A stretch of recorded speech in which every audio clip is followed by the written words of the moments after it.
তো পায়খানার ছোট ছোট সাদা সাদা পোকা, এটা আল্লাহ কোন কাজের জন্য বানাইছে বুঝলাম না। আল্লাহর বান্দা আলেমের সাথে তর্ক করে চলে যায়, খোলামেলা টয়লেটে দেখা ভাবতেছে এগুলো আল্লাহ কেন বানাইলো। হঠাৎ করে লোকটা কিছুদিন যাওয়ার পরে তার চোখের দৃষ্টি আস্তে আস্তে কমতে কমতে চোখের দৃষ্টি হারায় ফেলল, চক্ষু অন্ধ।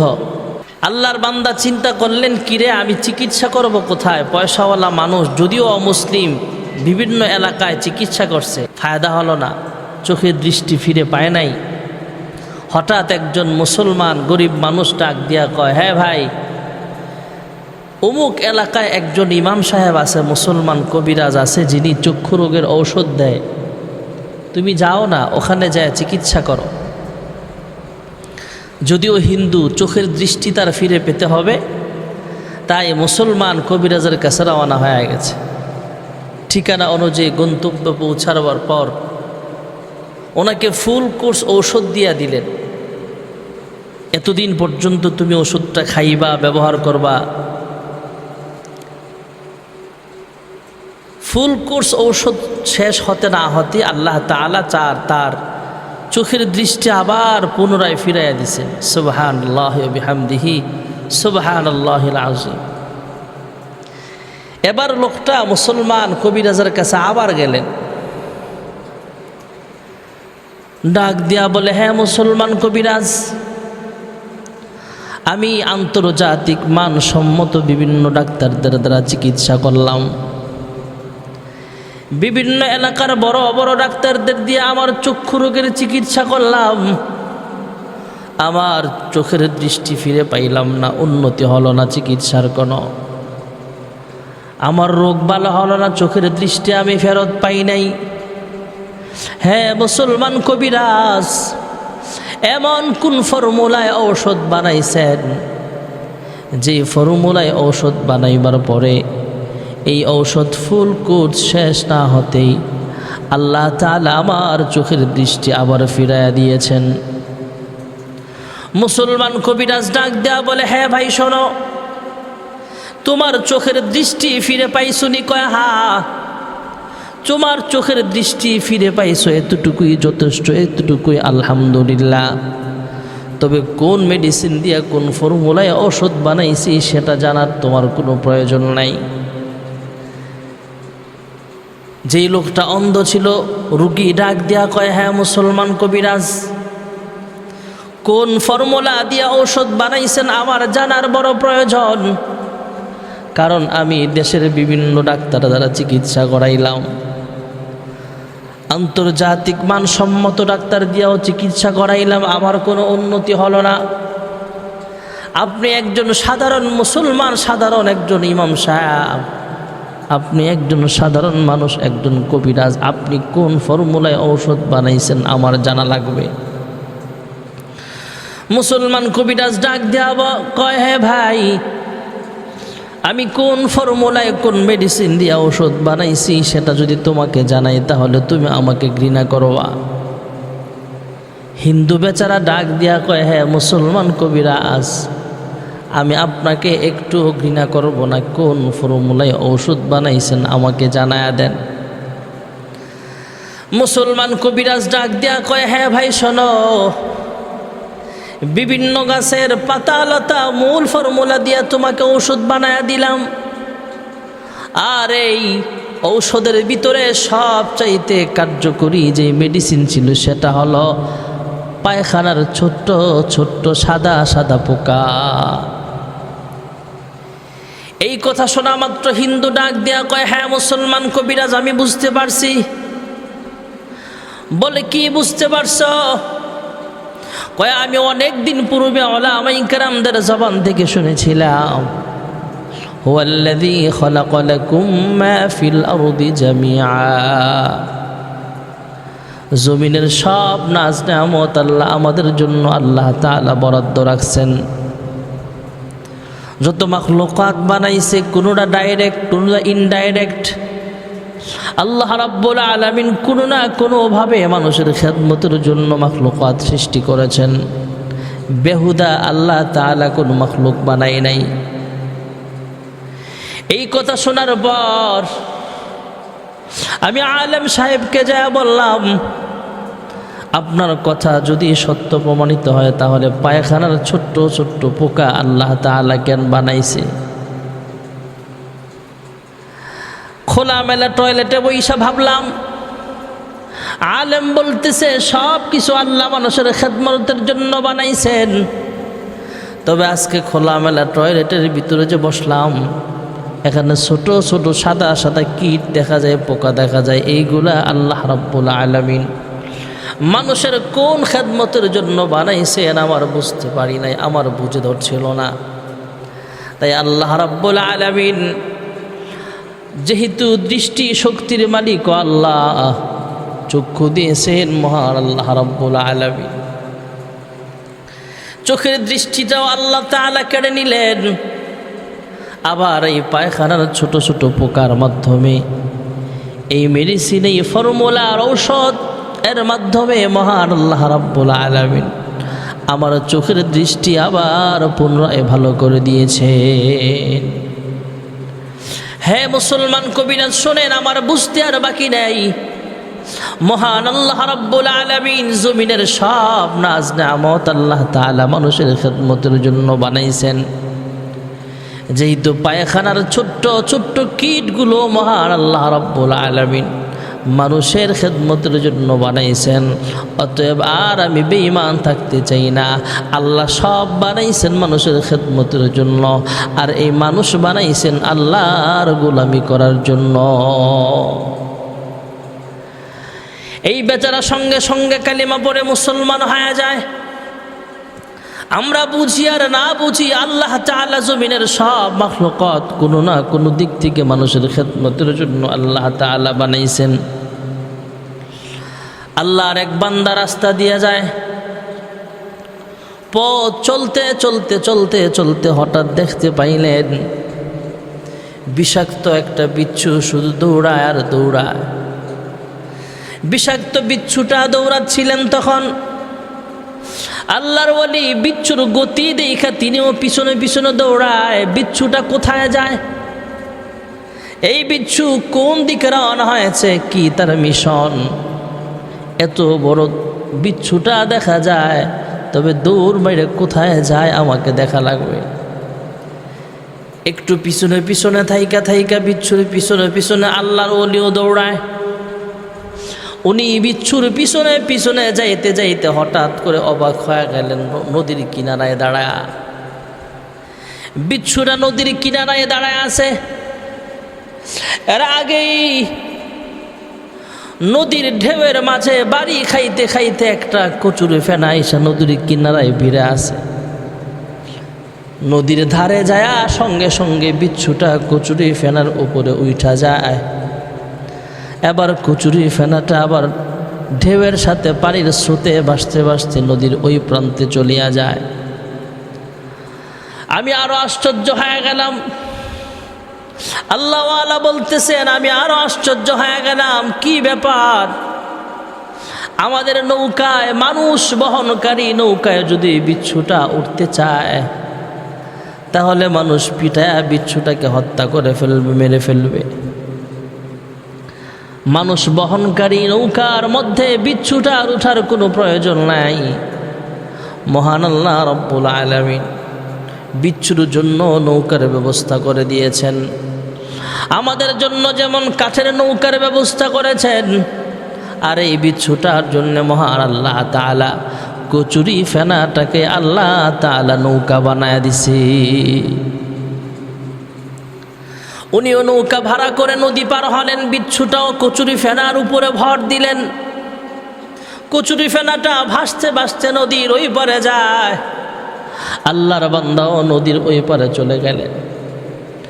বিচ্ছু কচুরি ফেনা থেকে নামছে, দৌড় মারছে। আবার আল্লাহর ওলিও কচুরি ফেনা থেকে যেমন ভাবে বিচ্ছুরা নাইমা দৌড়াচ্ছিল পিছনে পিছনে, আল্লাহর ওলিও নৌকা থেকে নাইমা আবার বিচ্ছুর পিছনে পিছনে আবার দৌড়াতে আরম্ভ করে দিলেন।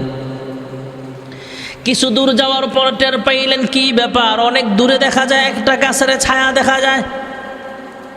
আবার সেই গাছের ছায়ার নিচে একজন আল্লাহর বান্দা, আল্লাহর গোলাম রাখাল এইভাবে ঘুমিয়ে আছেন, আরাম করতেছেন। বিচ্ছুটা সেই গাছের নিচের দিকে রওনা হয়েছে, গাছের দিকে রওনা হয়েছে। আল্লাহর বান্দা চিন্তা করলেন, হায় রে, এই বিচ্ছুটা গাছের নিচে কেন যায়? গাছের নিচে যায় কেন? আমাকে দেখা লাগবে কোন কাজের জন্য আল্লাহ তাকে পাঠাইলেন, কোন মিশন আছে তার। এবারে দেখা গেল বিচ্ছুটার পিছনে পিছনে আল্লাহর ওলিও যায়। হঠাৎ দেখতে পায় বিচ্ছুটা যেই দিকে যাচ্ছে সেই দিকে একজন আল্লাহর বান্দা রাখাল ঘুমিয়ে আছে। গাছের নিচে আল্লাহর বান্দা রাখাল ঘুমায়া যায়, আর এই রাখালের মাথার কাছে একটা বিষধর সাপ, বিষাক্ত সাপ সবল মারার জন্য প্রস্তুতি নিচ্ছিল। ভাইয়েরা আমার, এমনই মুহূর্তে আল্লাহর গোলাম, আল্লাহ ওলি চিন্তা করলেন, হায় রে, দেখা যাক কি হয়। হঠাৎ তাকায় দেখে বিচ্ছুটা আল্লাহর বান্দার দিকে যায়। প্রথম ভেবেছিলেন এই বিচ্ছুটা মনে হয় আল্লাহর বান্দা রাখালকে আক্রমণ করবে, তাই তিনি ওই বিচ্ছুটাকে হত্যা করার জন্য, মারার জন্য একটা মাটির চাকা নিলেন অথবা পাথর হাতে নিলেন, বিচ্ছুটাকে মেরে ফেলবে। এমনই মুহূর্তে পরবর্তীতে তাকায় দেখেন, না না, আমি বিচ্ছুটাকে মারার জন্য প্রস্তুতি নিলাম, পাথর হাতে নিলাম, আমি বিচ্ছুটাকে মারার দরকার নাই। এই বিচ্ছুটাই ওই যে রাখালের মাথার কাছে সাপ সবল দেওয়ার জন্য প্রস্তুতি নিচ্ছিল। বিচ্ছুটা দৌড়ে যায় ওই সাপের মাথার উপরে উইঠা বিষ ঢাইলা দিছে সাপের ভিতরে। বিচ্ছুর বিষ আর সাপের বিষ একসাথে হওয়ার পর ওই সাপটা প্যারালাইসিসের রোগীর মতো হয়ে গেছে, নড়াচড়া করতে পারে না। ওই বিচ্ছুটার মাধ্যমে সাপের আঘাত থেকে আল্লাহ রাখাল আল্লাহওয়ালাকে হেফাজত করেছে। এবার আল্লাহর ওলি মনে মনে গবেষণা করে, হায় রে, প্রথম তো ভেবেছিলাম বিচ্ছুটা কোথায় যায়, এই বিচ্ছুটার মাধ্যমে ও মহান আল্লাহ রাব্বুল আলামিন রাখালের খেদমত করালেন। এই বিচ্ছুর মাধ্যমে সাপের আঘাত থেকে আল্লাহ রাব্বুল আলামিন আল্লাহর বান্দা গোলাম, আল্লাহর গোলাম রাখালকে আল্লাহ তাআলা হেফাজতে রেখেছেন। এই বিচ্ছুর কামড়ের মাধ্যমে সাপের আঘাত থেকে রাখালকে আল্লাহ হেফাজত করেছেন। আবার এই বিচ্ছুটা মহান আল্লাহ রাব্বুল আলামিন যদি চাইতেন আমাদের নৌকায় দিতে পারতেন, তবে আমাদের নৌকায় উঠলে তাকে আমরা মেরে ফেলতাম। মানুষ চলাচলের নৌকায় যদি বিচ্ছুটা উঠে যাইতো তাহলে তাকে আমরা আঘাত করে মেরে ফেলতাম। তাই আল্লাহ তাআলা কচুরি ফেনাটাকে নৌকা বানায়া এই বিচ্ছুটাকে নদী পার করলেন, তথা কচুরি ফেনাটাও মানুষের খেদমত করতেছে। আর এই সাপের বিষ থেকে বাঁচার জন্য এই বিষাক্ত বিচ্ছুর কামড়ের মাধ্যমে আল্লাহ রাব্বুল আলামিন সাপটাকে প্যারালাইসিসের রোগীর মতো বানায় অবশ করায় আল্লাহ তাআলা আল্লাহর বান্দা রাখালকে আল্লাহ রাব্বুল আলামিন হেফাজতে রেখেছে। এই জন্য আমরা বুঝি আর না বুঝি, কচুরি ফেনাটাও মানুষের খেদমত করে। এই বিচ্ছুটাও ইনডাইরেক্ট মানুষের খাদেম। কুকুর মানুষের খেদমত করে, বিড়াল মানুষের খেদমত করে, আর আমরা মানুষ আমাদের রবকে চিনি না। মানুষ মানুষের জন্য তবেই তো জীবন ধন্য। এই মানুষ যদি হয়ে যায় অমানুষ, তবেই তো বলে তাকে বন্য। মানুষ মানুষের জন্য তবেই তো জীবন ধন্য। ভাইয়েরা আমার, বন্ধুরা আবার, এক আল্লাহর বান্দা চিন্তা করে, হায়রে, আসমান আল্লাহ তাআলা বানাইছেন, জমিন আল্লাহ তাআলা বানাইছেন, পশু পাখিও আল্লাহ তাআলা আমাদের খেদমতের জন্য বানাইছেন। এই কুকুরটাও মানুষের খেদমত করে, মানুষের সাথে বেঈমানি করে না। পশুরাও তো মালিক চেনে, নত হয়ে যায় তার সামনে। দেখবেন একটা কুকুর যখন তার বাড়ির মালিককে দেখে তখন তার লেজটা গুটায় নেয়, মালিককে সম্মান করে, মালিক চিনে। আর আমরা মানুষ হয়ে আমাদের রবকে চিনে নেই, আমাদের মালিককে আমরা চিনতে ভুল করি। এক আল্লাহর বান্দা পাহাড়ের উপরে দাঁড়ায় চিন্তা করে, হায় রে, এমন সুন্দর বিশাল নীলিমা আসমান কে বানাইছেন? খুঁটিবিহীন আসমান কে বানাইছেন? আমরা জবাব দেই, এই আসমানগুলো আল্লাহ তাআলা বানাইছেন। الذي خلق الموت والحياة ليبلوكم أيكم أحسن عملا وهو العزيز الغفور الذي خلق 7 سماوات طباقا ما ترى في خلق الرحمن من تفاوت فارجع البصر هل ترى من فطور। মহান আল্লাহ রাব্বুল আলামিন 7 আসমান বানাইছেন।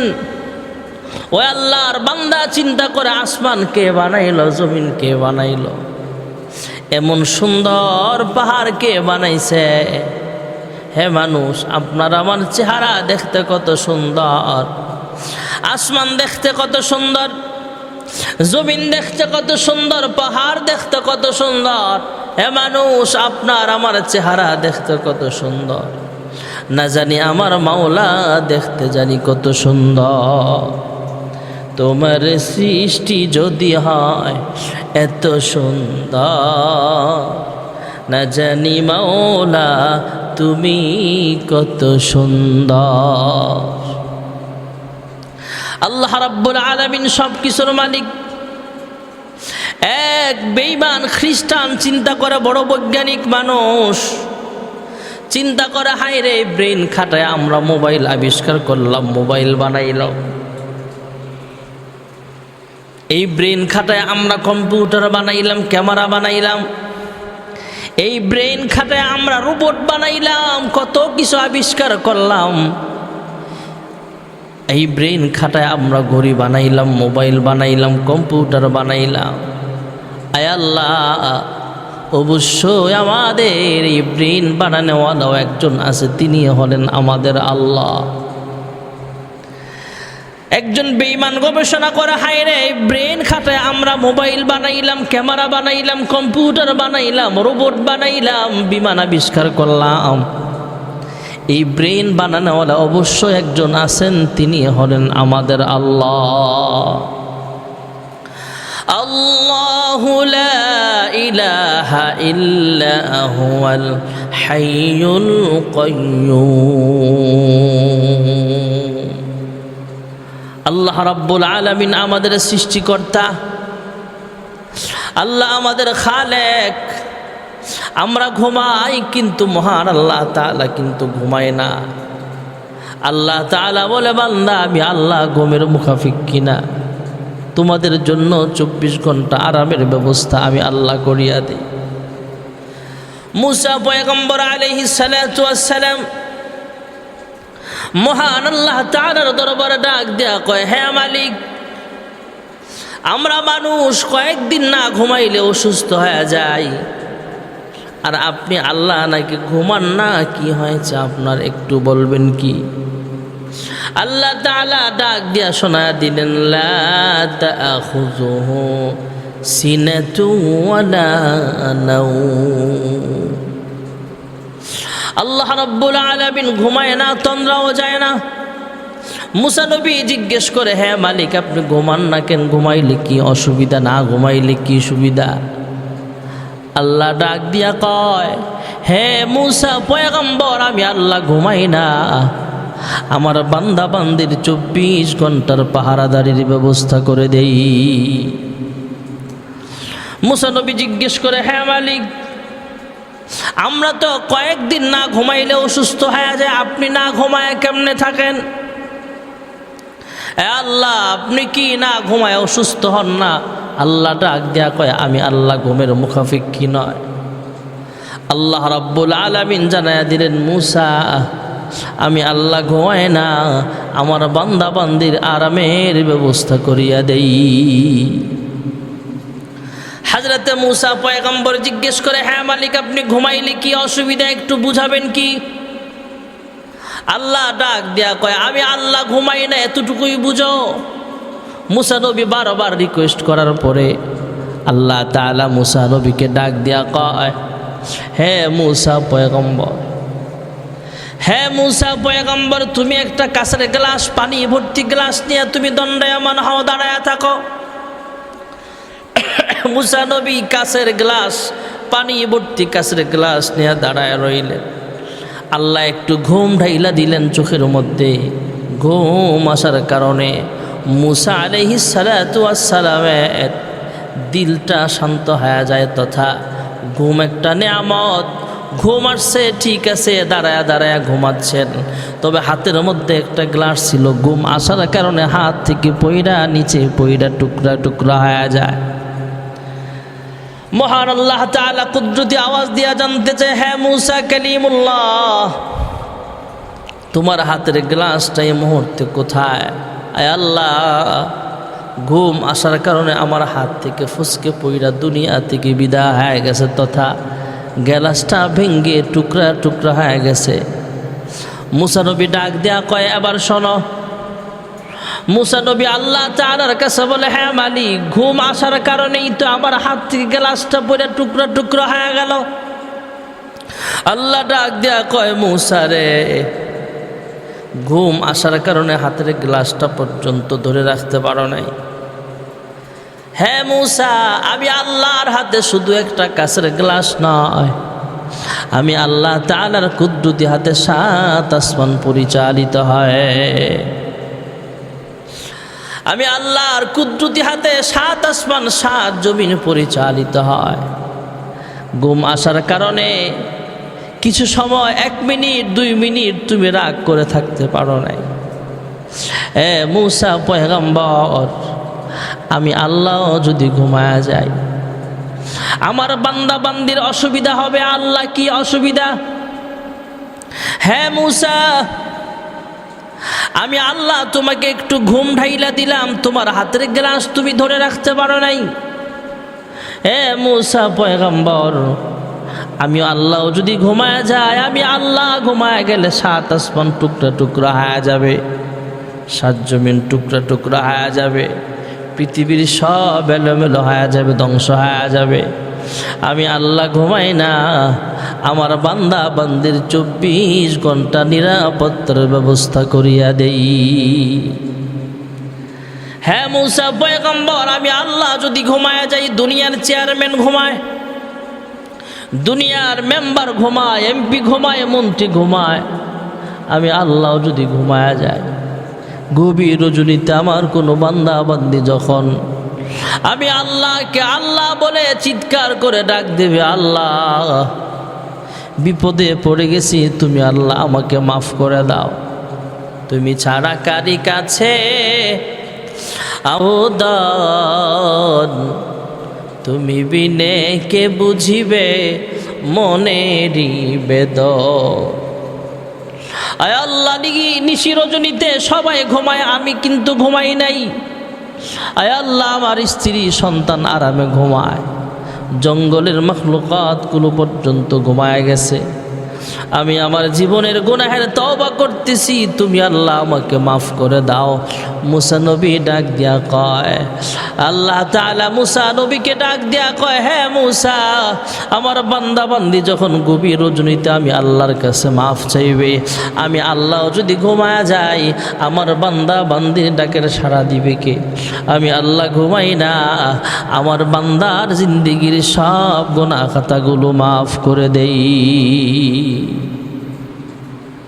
যেই কথাটা বলতেছিলাম, আল্লাহ তাআলা জমিনের সব নেয়ামত আমাদের জন্য বানাইছেন, আর আমাদেরকে বানাইছেন আল্লাহর গোলামির জন্য।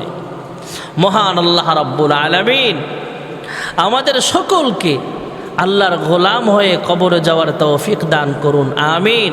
ওয়া আখিরু দাওয়ানা আনিল হামদুলিল্লাহি রাব্বিল আলামিন।